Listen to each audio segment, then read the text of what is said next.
آج 27 جون 2025 بروز جمعہ سوات میں ایک دردناک واقعہ پیش آیا ہے۔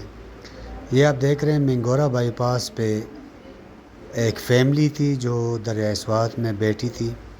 وہاں پہ پانی نہیں تھا، تقریباً 20 لوگ تھے، بچے بھی تھے ان کے پاس، اور اچانک سے اوپر سیلاب کا پانی آیا ہے اور پورا دریا جو ہے وہ پانی سے بھر گیا تھا۔ فیملی بیچ میں رہ گئی ہے۔ ان کو یہ اندازہ ہی نہیں تھا کہ پانی اتنا تیز آئے گا اور ہم کو بہا کر لے جائے گا۔ وہ ویٹ کرتے رہے، وہ فیملی والے، کہ شاید کوئی مدد کرنے کے لیے آ جائے، لیکن افسوس کی بات یہ ہے کہ اتنی بڑی ہماری صوبائی حکومت اور ان کے اتنے زیادہ اخراجات، لیکن ریسکیو کا یہ حال ہے کہ کوئی ہیلی کاپٹر نہیں تھا اس علاقوں میں کہ ان لوگوں کی مدد کرے۔ ان کو پتہ بھی ہے کہ یہ سیلاب والے علاقے ہیں۔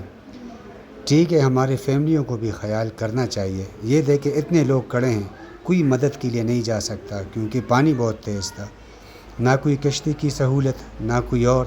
اوپر سے اگر کشتی آتی، ایکسپرٹ لوگ ہوتے تو ان کو ساتھ بٹھا کے چلے جاتے، لیکن یہ لوگ ویٹ کرتے رہے اور تقریباً 19 یا 20 لوگ جو ہے وہ پانی میں بہہ گئے۔ دیکھیں لوگ آہستہ آہستہ کم ہو رہے ہیں، اوپر ایک کشتی بھی جا رہی ہے۔ جب یہ سارے لوگ بہہ گئے تب پولیس پارٹی وہاں پہ پہنچی ہے اور یہ دیکھ رہی ہیں کہ اب کیا کرنا چاہیے۔ اب ظاہر ہے اس وقت کیا ہو سکتا ہے، سارے لوگ پانی میں بہہ گئے اور یہ لوگ ویٹ کر رہے ہیں کہ کسی طرح ان کی لاشیں ہمیں مل جائیں۔ بہت افسوس کی بات ہے صوبائی حکومت کے لیے۔